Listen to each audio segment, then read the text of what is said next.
During Mass, priest challenges God by shouting God is cruel, and God responds in a brutal way. The ancient cathedral stood silent in the winter darkness, its stone walls witnessing yet another storm. Inside, Father David Anderson's voice shattered the sacred silence. God is cruel. The words echoed through the vaulted ceiling, shocking the congregation into stillness. Lightning split the sky, illuminating the stained glass windows in brilliant flashes, and thunder shook the very foundations of the church. In that moment of defiance, no one noticed the tears streaming down the priest's face, or the small wooden cross he clutched, the last gift from little Sarah Williams before she died. Hey there, before we dive into this powerful story, take a moment to let us know where you're watching from in the comments and hit that like button. Your support means everything. For 20 years, Father David Anderson had been the pillar of St. Michael's Cathedral, his towering figure and gentle demeanor as familiar to the townspeople as the church bells themselves. At 53, his once dark hair had turned silver at the temples, and lines of compassion etched deeply around his eyes spoke of countless hours spent listening to his congregation's troubles.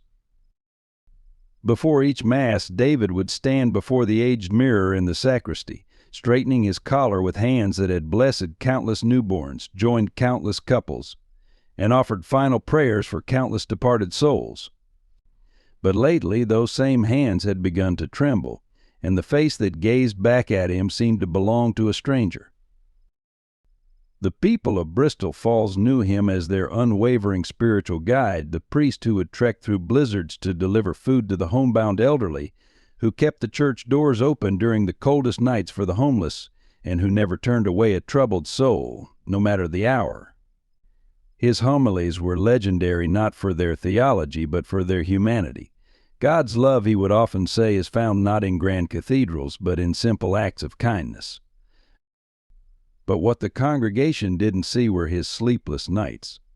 They didn't hear his muffled sobs in the confessional after hours, when the weight of others' pain became too heavy to bear.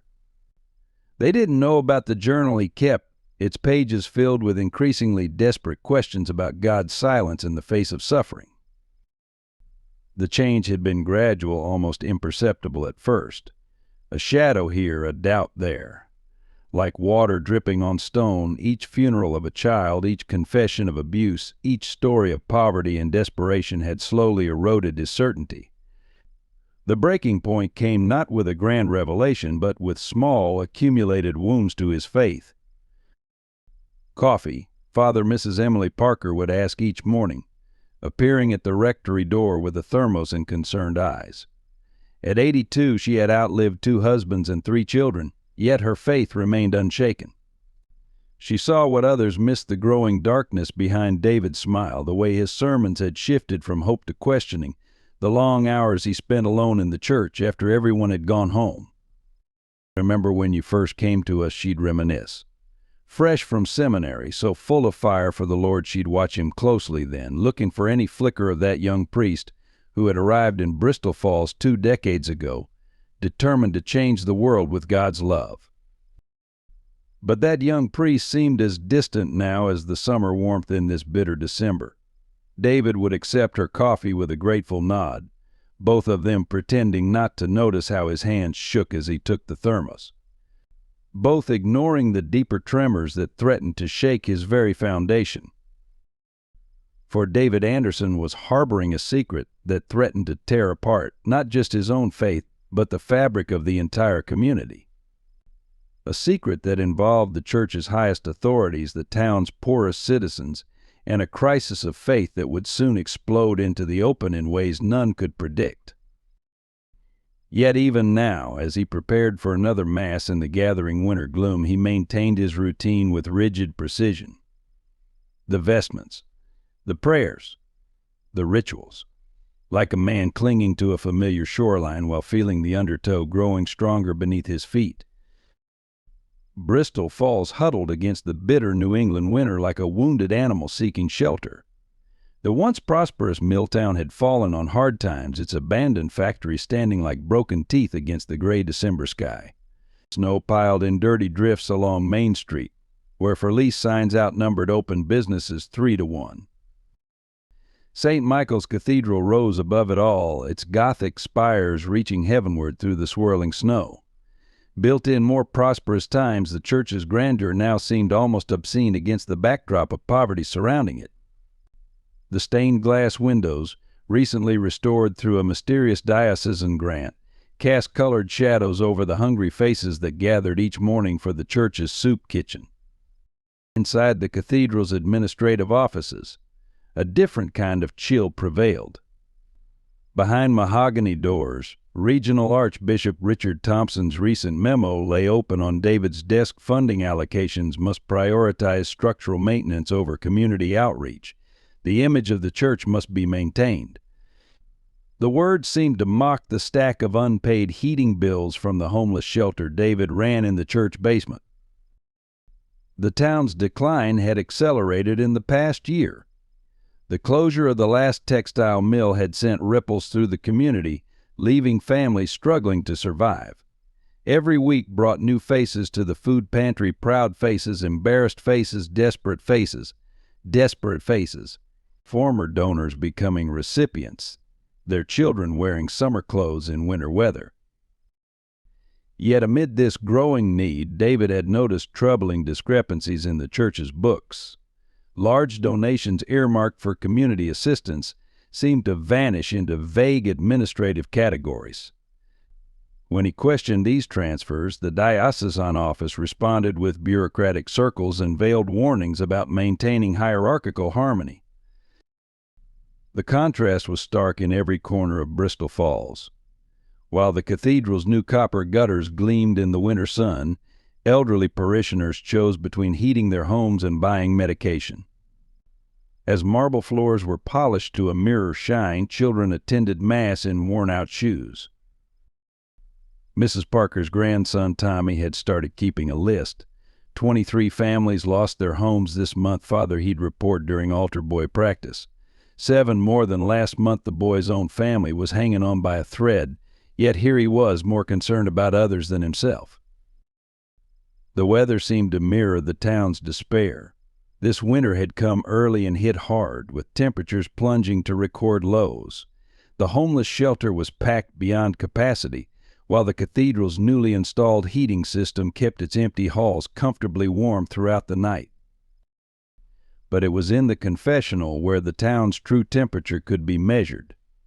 Behind the screen, voices whispered of domestic violence rising with unemployment, of elderly people choosing between food and medicine, of teenagers considering desperate measures to help their families survive. And through it all, the diocesan memos continued to arrive, speaking of fiscal responsibility and maintaining standards, each word seeming to carry the weight of 30 pieces of silver. The latest renovation project, Gold Leaf, for the altar dome had been approved the same week David had to turn away a mother of 4 from the overcrowded shelter. As Christmas approached, Bristol Falls seemed to sink deeper into both winter and despair. But no one could have predicted how these gathering storms, both spiritual and material, would soon collide in a crisis that would shake the foundations of faith itself. The morning Sarah Williams died was the coldest of the year. David found her mother Mary kneeling in the snow outside the cathedral's locked doors at 5 a.m., cradling her daughter's lifeless body. The child's lips were blue, her dark hair dusted with snowflakes, her small hand still clutching the wooden cross she'd made in Sunday school. "Please," Mary's voice cracked, "she just needs medicine.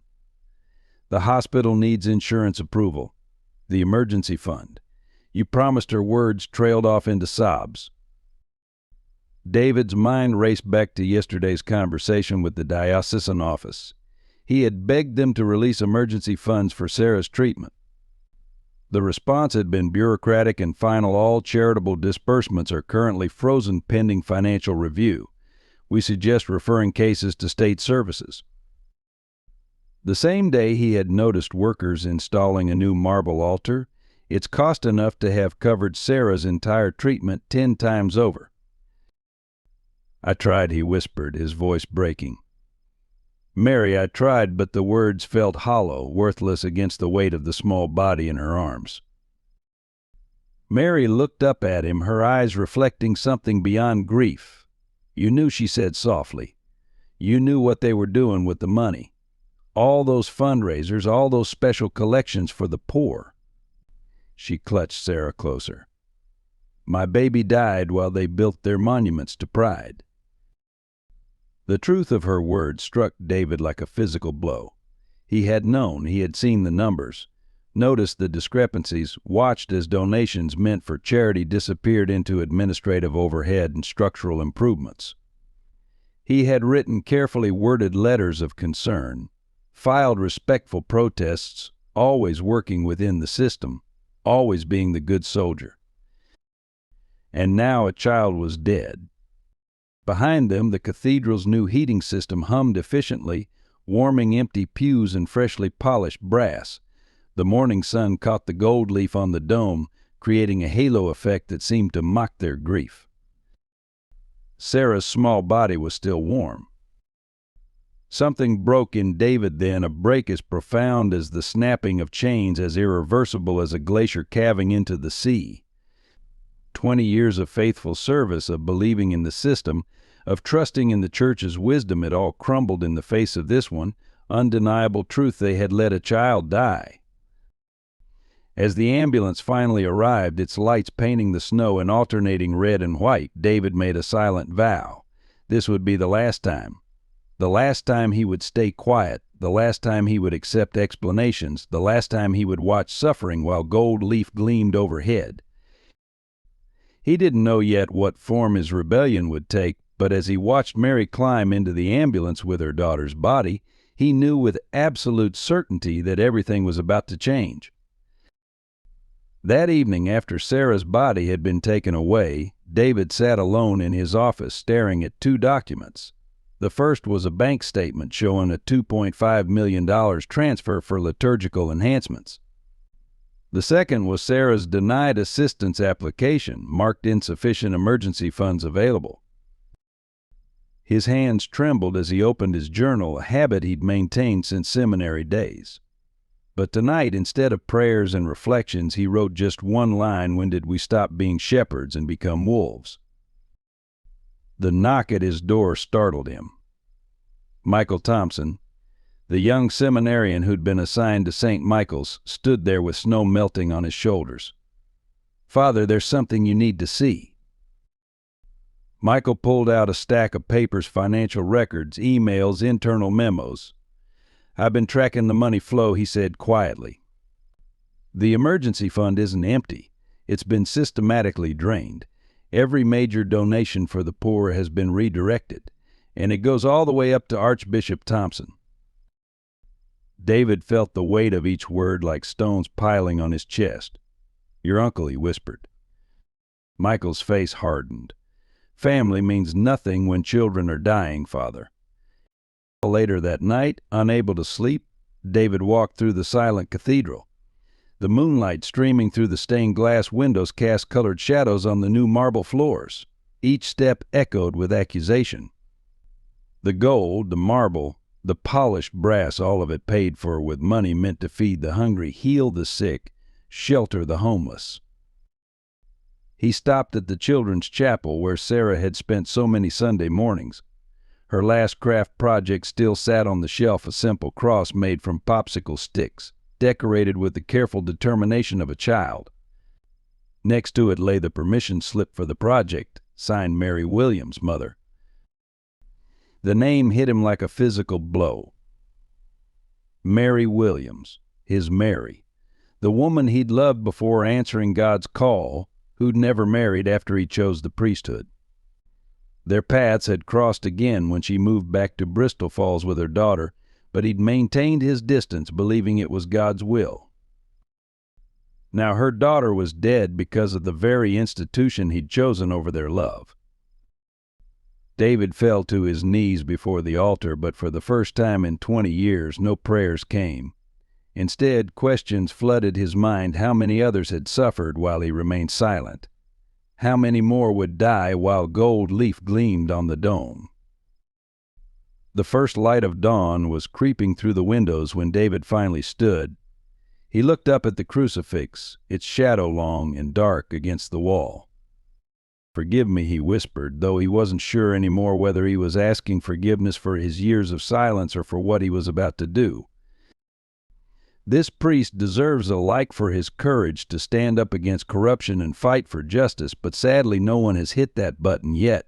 Let's be the first to support him.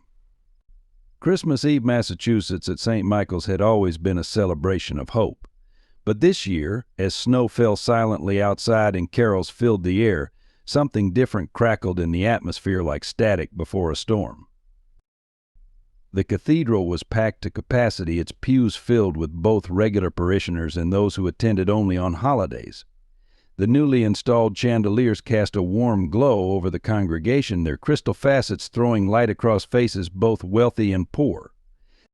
In the front row, Archbishop Thompson sat smugly admiring the expensive renovations his financial restructuring had funded.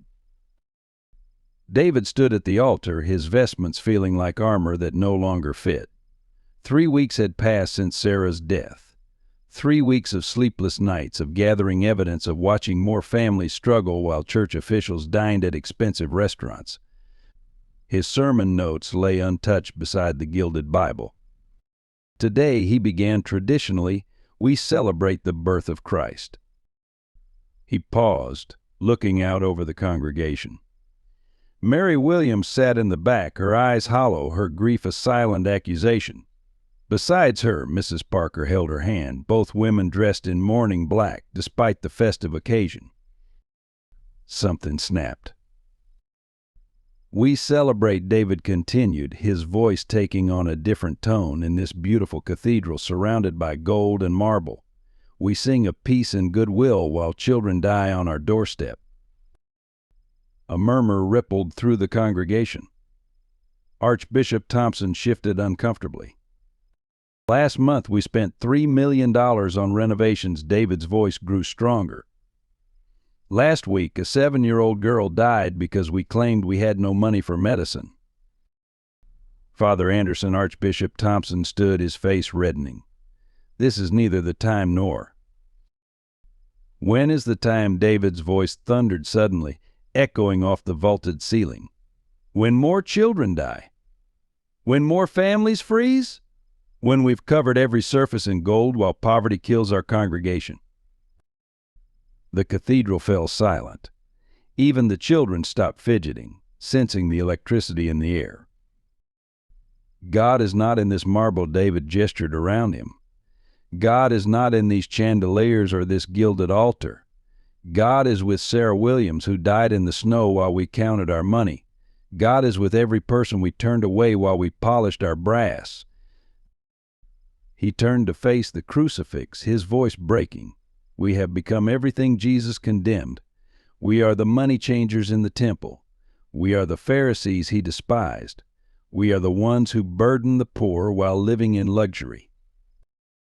Archbishop Thompson was now moving toward the altar, gesturing frantically to the ushers. But David wasn't finished. I have proof, he announced, his voice carrying to every corner of the cathedral. Proof of where the charity money really goes. Proof of the lies, the corruption, the theft from those who need it most. The Archbishop froze mid-step. And I have my own confession, David continued, reaching for his collar. I have been a coward. I saw the corruption and stayed silent. I watched the suffering and did nothing, but no more. With trembling fingers, he removed his priest's collar and placed it on the altar. God is not cruel, he declared, tears streaming down his face. We have made his church a den of thieves, and he is not silent. We simply refuse to hear the cries of his children. The sound of his collar hitting the marble altar echoed like a gunshot through the stunned cathedral. The aftermath was swift and merciless. Before the last parishioners had left the Christmas Eve service, church officials were already changing the locks on David's office. By midnight, police officers stood guard at the cathedral doors, citing potential vandalism concerns. Archbishop Thompson worked quickly to control the narrative. Father Anderson has suffered a mental breakdown, the official statement read. His accusations are the product of personal crisis and winter depression. We pray for his swift recovery. Local newspapers received anonymous tips about David's unstable behavior and financial mismanagement. His 20 years of service were suddenly scrutinized for any hint of impropriety. Old photos appeared showing him bringing Mary Williams food years ago, twisted into implications of improper relationships. "You'll never serve as a priest again," Archbishop Thompson had hissed as security escorted David from the cathedral.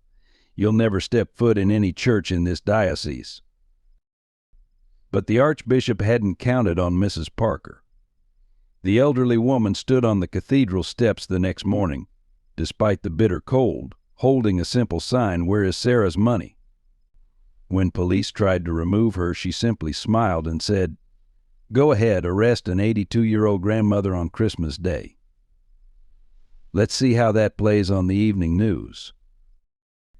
The congregation split. Many, especially the wealthy donors, distanced themselves immediately.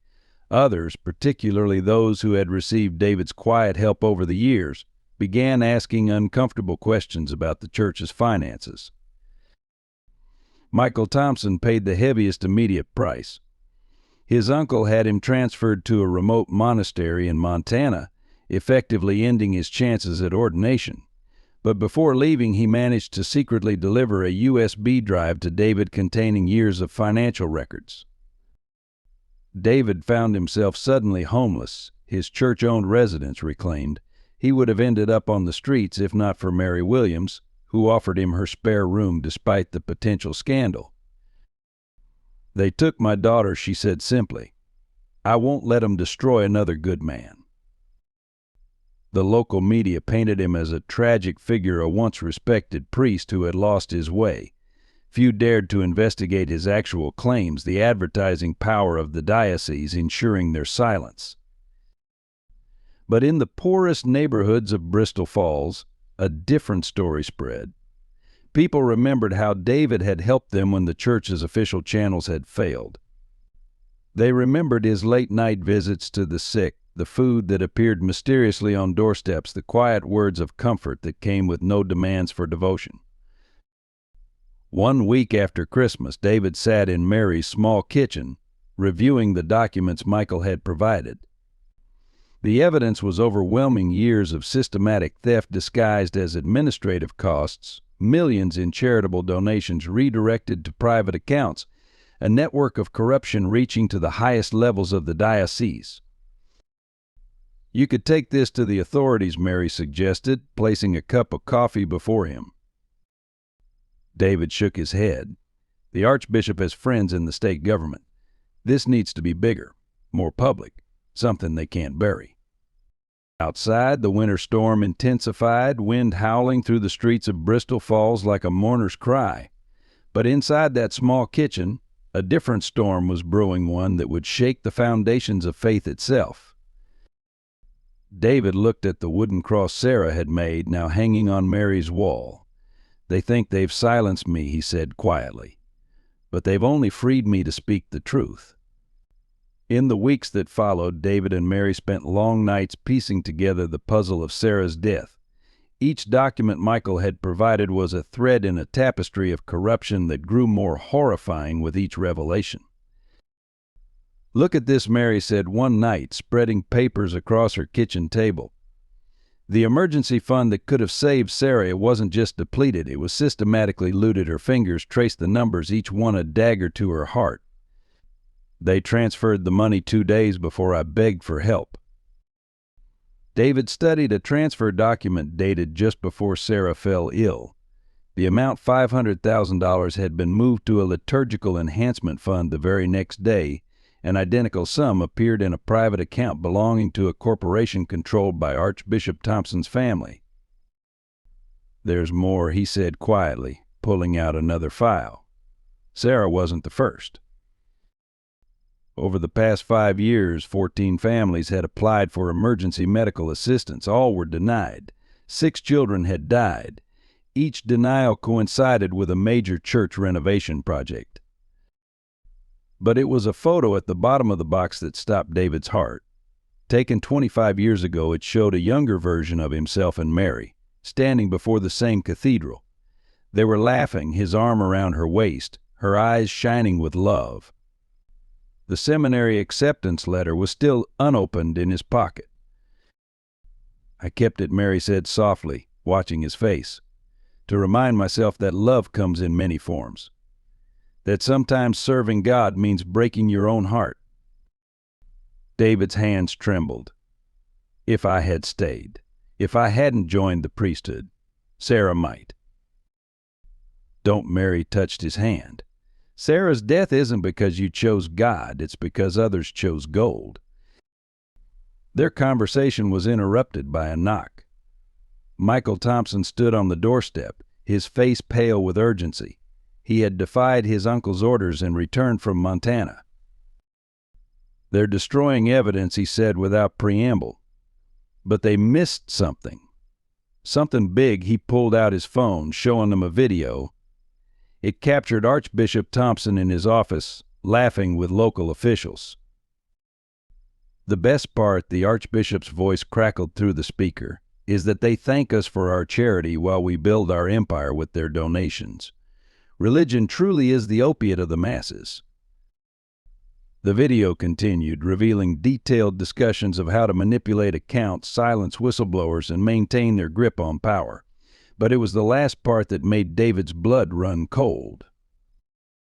"And Anderson?" a voice asked.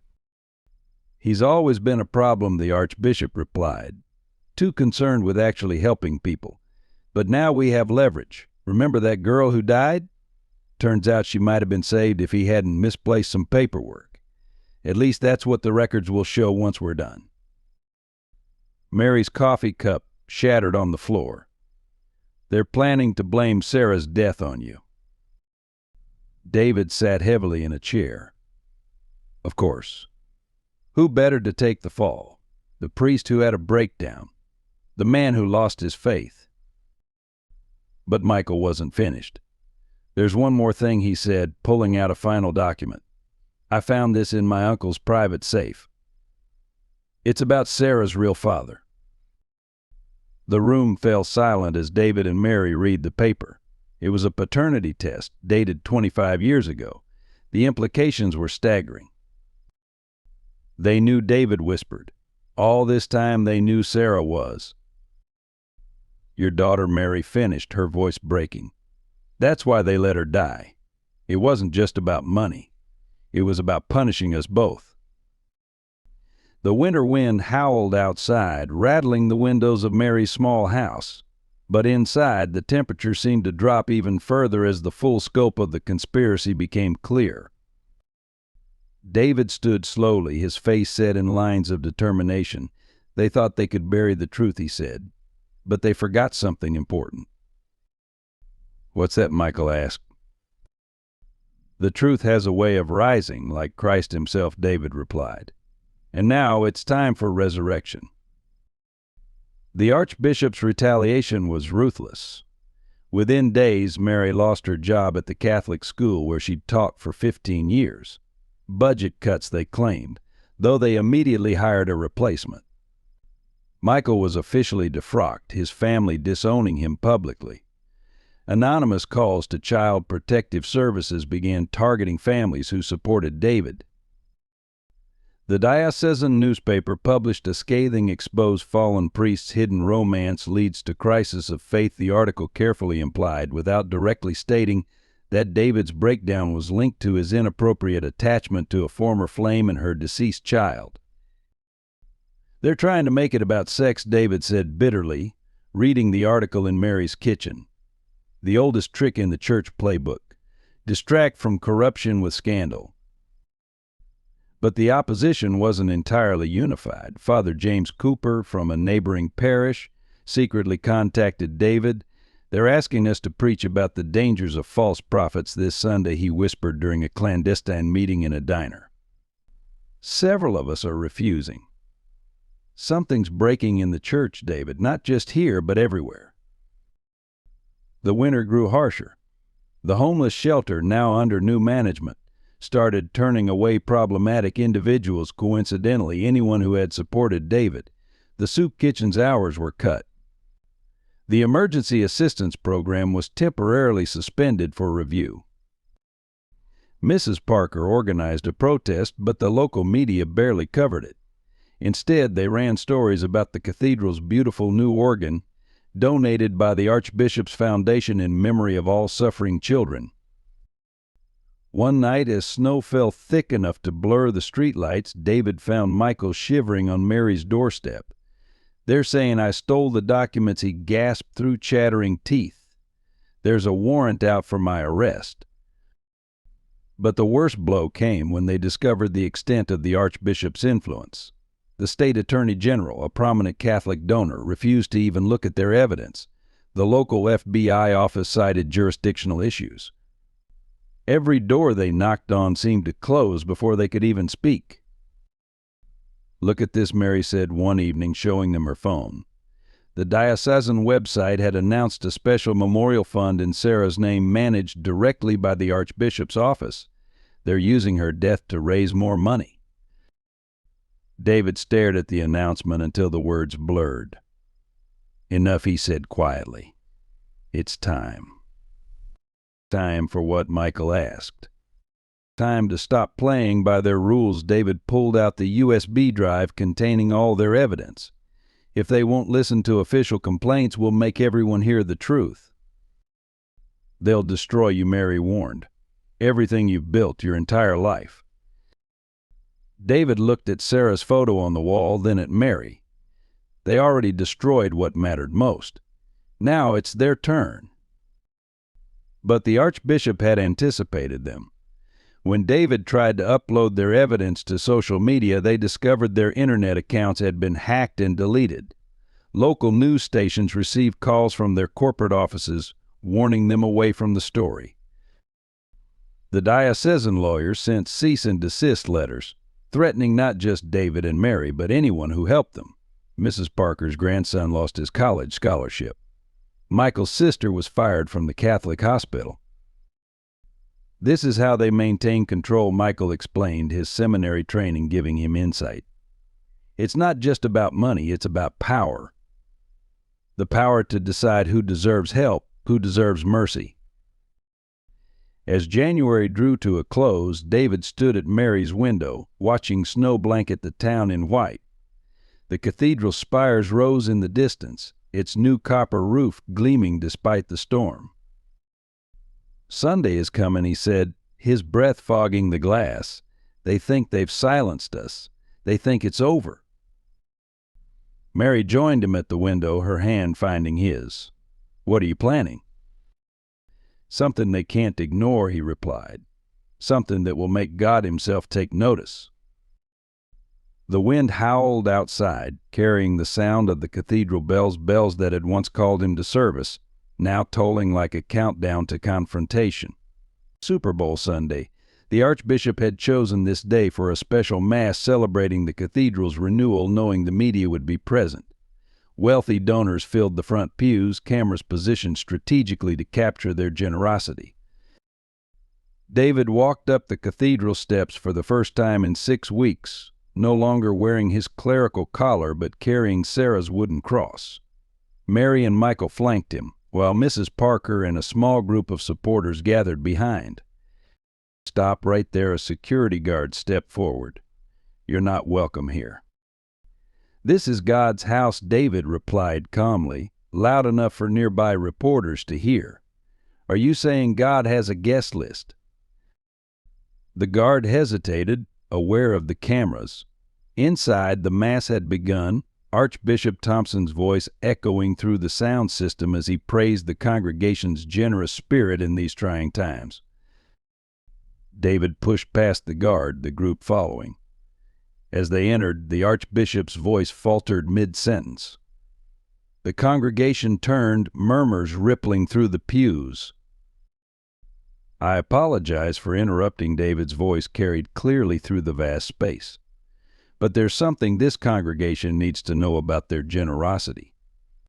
"Remove them," Archbishop Thompson commanded, but now more cameras had turned, live streaming the confrontation. David held up Sarah's cross. "This was made by Sarah Williams, age 7. She died on these steps while millions of dollars in donated emergency funds were used for golden chalices and marble floors." He began walking down the center aisle, speaking to the cameras as much as the congregation. But Sarah wasn't alone. I have documentation of 14 children who died while their families begged for help. 14 families destroyed while this cathedral grew more opulent. He's unwell, the Archbishop interrupted smoothly. Security, please. Tell them about the offshore accounts. Uncle Michael stepped forward. Tell them about the shell companies. Tell them why you really sent me away. The Archbishop's face darkened. You ungrateful. Tell them about this. Mary's voice rang out as she unfurled a banner. On it was printed the Archbishop's damning conversation from the video, word for word.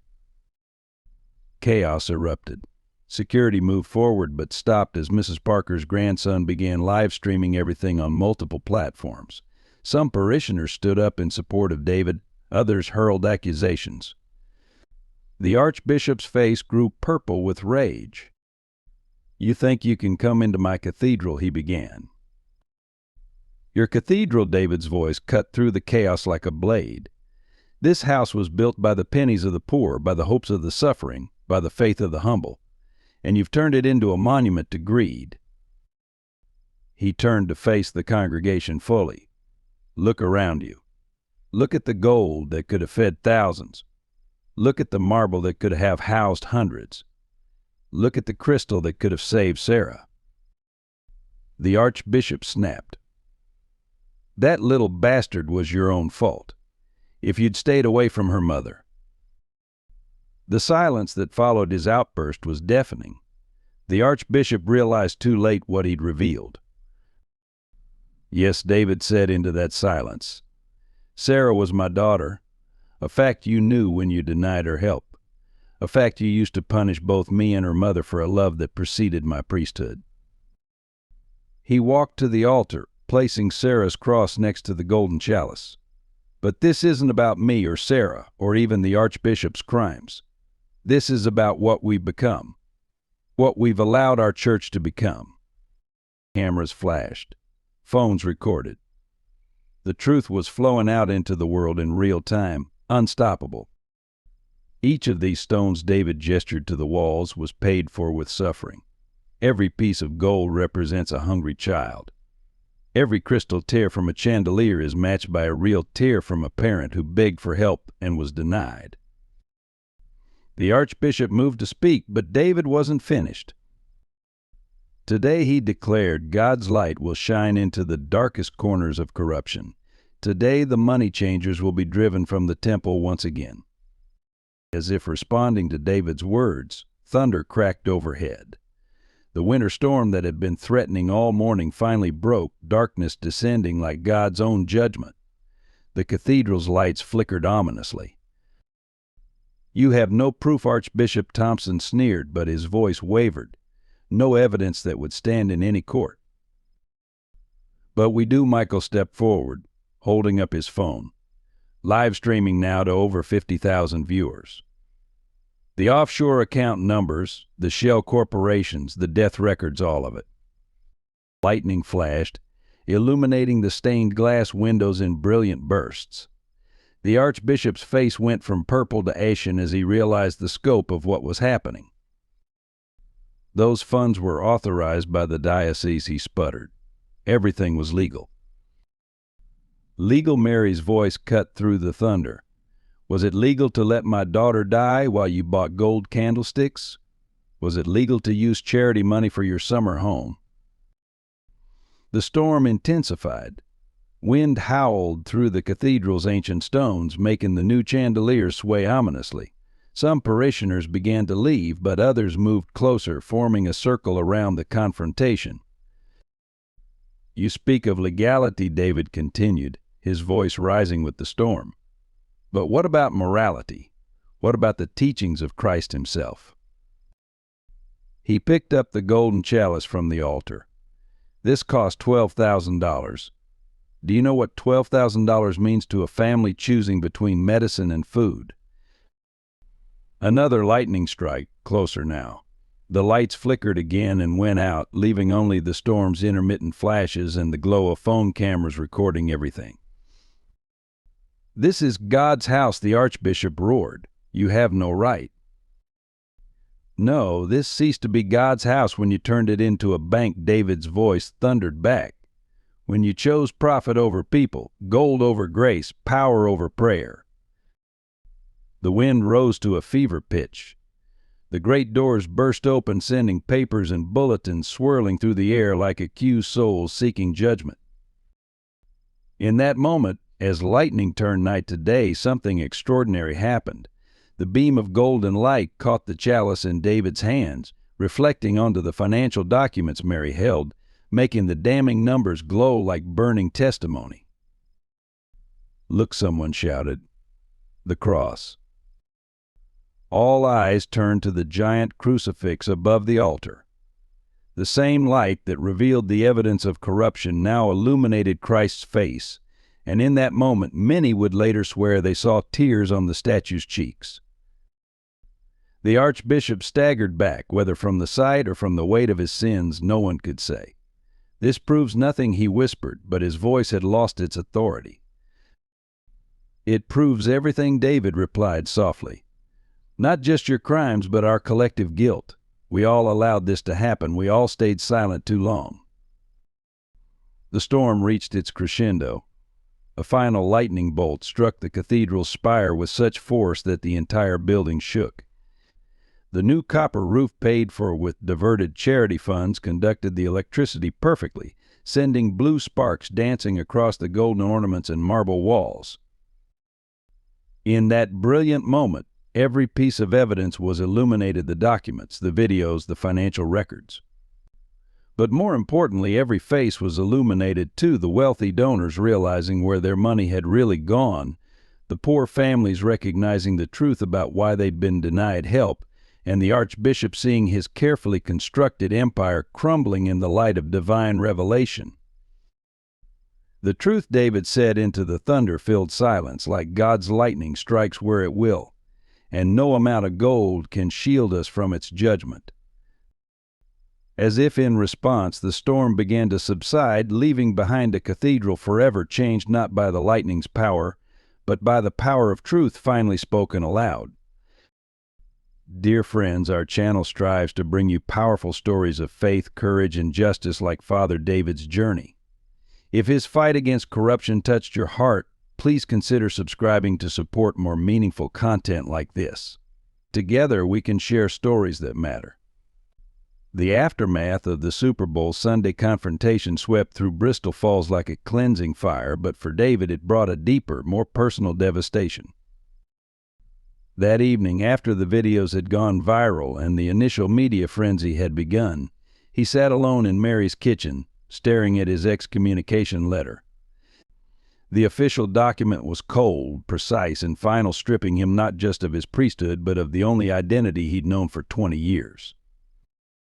"In light of your actions, deemed gravely detrimental to the church," he read aloud, his voice hollow. 20 years of service reduced to a single paragraph of ecclesiastical legalese. His phone buzzed constantly with messages from reporters, but he couldn't bring himself to answer. The weight of what he'd lost pressed down on him like a physical presence. No more morning masses. No more baptisms. No more being the shepherd to his flock. The losses came in waves. His pension gone. His health insurance terminated. His reputation in the Catholic community shattered. Conservative Catholic media painted him as a bitter, vengeful man who had orchestrated a persecution of the church. But the deepest cut came from his own family. His mother, a devout Catholic, sent a brief text: "You have broken my heart and shamed our family. Do not contact me again." His sister's Christmas card photo arrived, torn in half. That night, unable to sleep, he walked to the cemetery where Sarah was buried. The fresh snow had covered her grave in a blank white shroud. He knelt in the cold, his tears freezing on his cheeks. "Was it worth it?" he whispered to the silent stones. "Did I honor your memory, or just add another layer of pain?" The sound of footsteps in snow made him turn. Michael stood there, his own excommunication letter clutched in his hand. "They're calling us the Judas Gang," Michael said quietly. My parents have disowned me. My sister won't let me see my nieces. The seminary wants repayment of my entire education cost. David looked at his former student, now fellow exile. You could have stayed silent, protected your future. Michael shook his head. What future? One built on lies and children's graves. They stood together in the cemetery, two shepherds without flocks, two priests without churches, watching their breath fog in the winter air. Later, returning to Mary's house, David found his few possessions in boxes on her porch. A note from her neighbor explained the diocese had pressured her landlord. Either David left or Mary and her younger children would be evicted. He stood there in the snow, surrounded by the boxes containing his entire life, his books, his photos, the simple wooden cross he'd carried for 20 years. Everything that marked him as a priest, as a servant of God, now reduced to sidewalk debris. The streetlight caught his tears, turning them to diamonds in the frozen air. He was no longer Father David, respected community leader. He was just David Anderson, unemployed, homeless, branded a traitor by the institution he'd served faithfully for 2 decades. In his pocket, Sarah's popsicle stick cross pressed against his heart like a burning coal. The truth, it turned out, was a double-edged sword. As February deepened and the scandal spread, Bristol Falls itself began to fracture. The diocese's retaliation affected not just David, but anyone connected to him. Mary sat at her kitchen table, reading yet another rejection letter. No Catholic school in the state would hire her. Private schools feared diocese backlash. Her teaching career of 20 years had effectively ended. They're calling it the Bristol Falls betrayal, she said, showing David the Catholic Herald's latest headline. They now met secretly in a 24-hour diner, the only place they could talk without surveillance. They're saying we orchestrated this to destroy the church. The human cost mounted daily. Mrs. Parker's grandson lost his scholarship. Michael's sister was fired from 3 jobs in succession, each time after mysterious calls from concerned citizens' families who had supported David found their businesses boycotted, their children ostracized at school. But the deepest wound came when they discovered the full extent of Sarah's story. Hidden in the documents was a damning email chain the diocese had deliberately delayed processing her medical assistance application, hoping the situation would resolve itself naturally. They knew, Mary whispered, her voice breaking as she read the emails. They knew she was dying. They counted on it. A dead priest's illegitimate child couldn't cause problems. David stared at the emails until the words blurred. They played God, he said finally. They decided who lived and who died based on their political convenience. The revelation broke something in both of them. Mary stopped attending any church. David couldn't pray anymore. The words turned to ashes in his mouth. One particularly cold night, they found Michael sleeping in his car behind the diner. His family had frozen his bank accounts. The seminary was demanding immediate repayment of $120,000 in education costs. At 26, his life was effectively over before it had begun.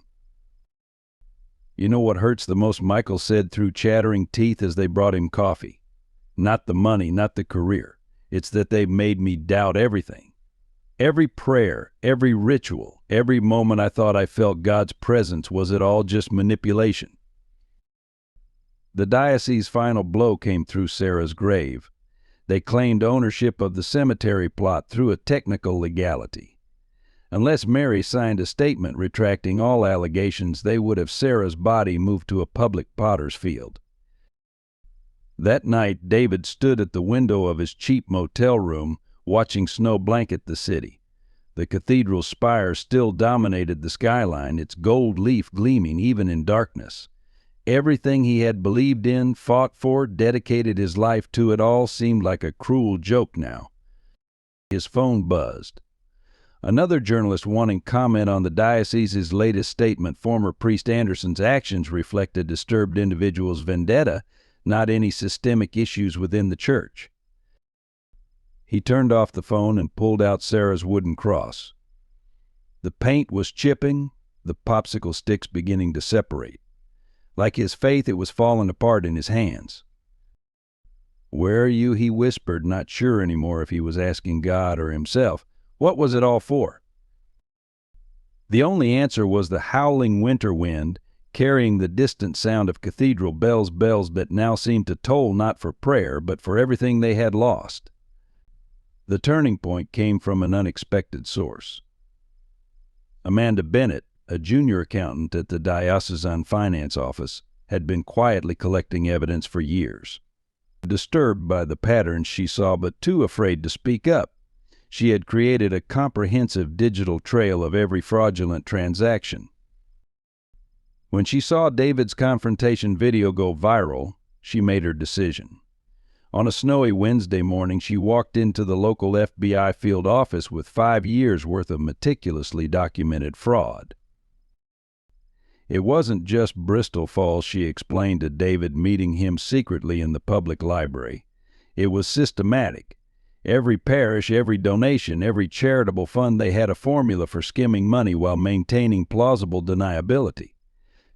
Her documents revealed a stunning web of corruption.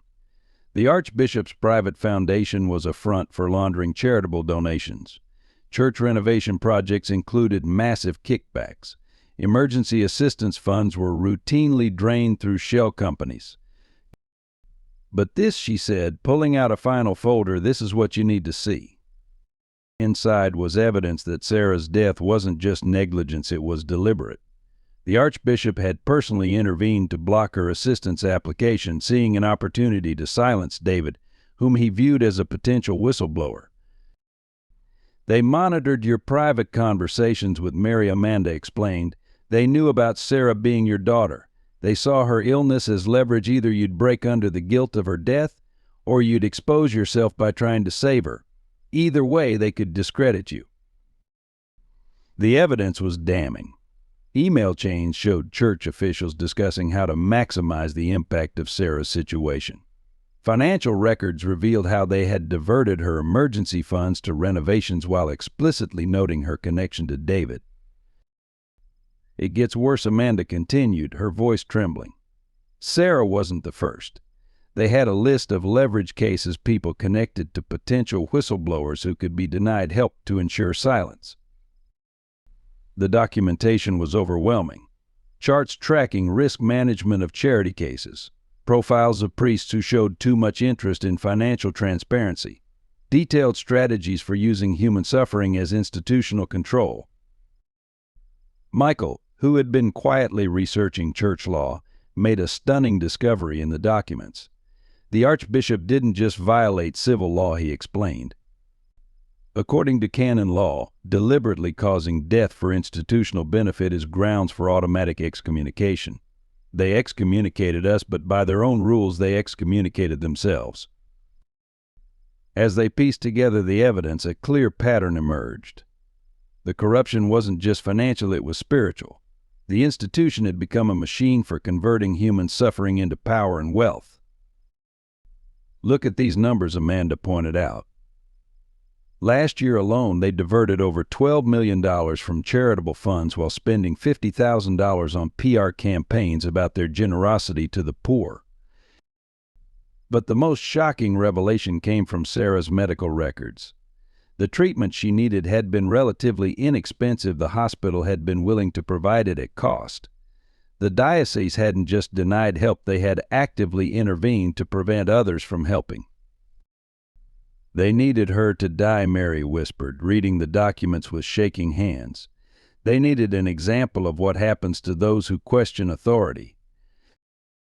David sat in silence, absorbing the weight of it all. The institution he had served faithfully for 20 years hadn't just failed its mission, it had actively worked against it, turning the cross into a weapon, faith into fear, and charity into a tool of control. "We have to go public," Amanda said firmly. "Not just with the financial crimes. People need to know the human cost. They need to know about Sarah, about all the others who died while gold leaf went up on cathedral ceilings." The evidence spread like wildfire through Bristol Falls. igniting a revolution of conscience. Mrs. Parker transformed her small craft store into an impromptu command center where volunteers worked around the clock to analyze Amanda's documents and connect with other victims. 342 cases, she announced one evening, her voice trembling with rage.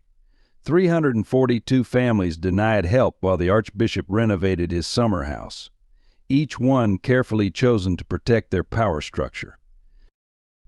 The community's response was immediate and powerful. Local business owners who had initially shunned David's supporters now opened their doors. The diner where David and Mary met became a gathering place for former parishioners seeking answers. Then came the testimonies. "They let my son die," a woman spoke at a town hall meeting, said there weren't enough funds for his treatment. "Now I know they spent the money on imported marble." "My mother froze to death," another stood up. "They closed the homeless shelter for renovations that same week. The renovations were gold-plated altar rails." Former church employees began coming forward. Maintenance workers who had been forced to install luxury fixtures while the poor were turned away. Secretaries who had typed denial letters while watching millions flow to offshore accounts. The town's non-Catholic churches opened their doors to the displaced faithful.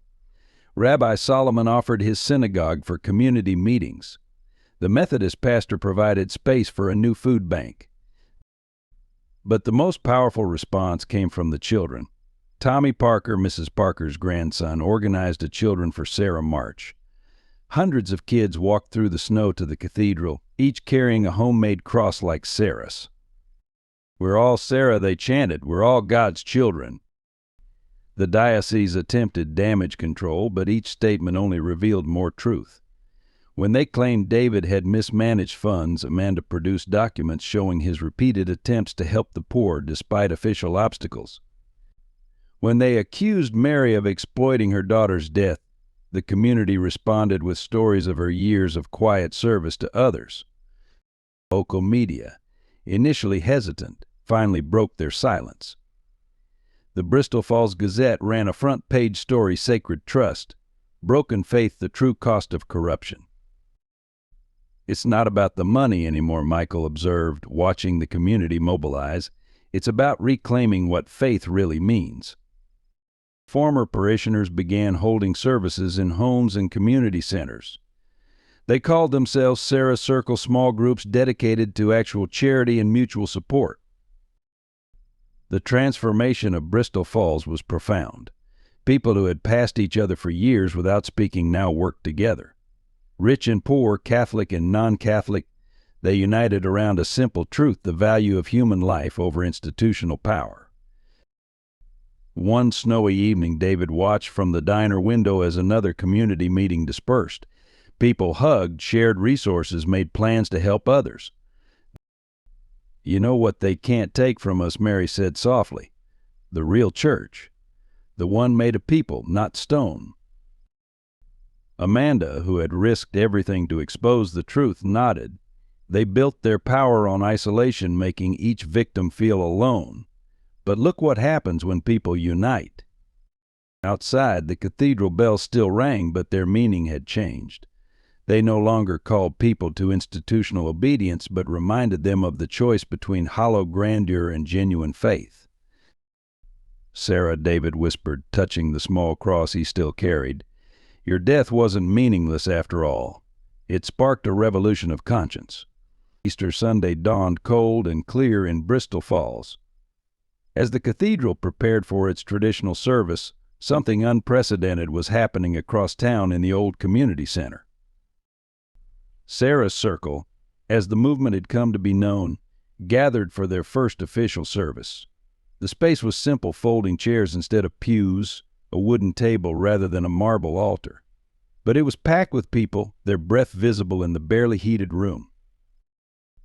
David stood before them, no longer in priestly vestments, but wearing a simple sweater.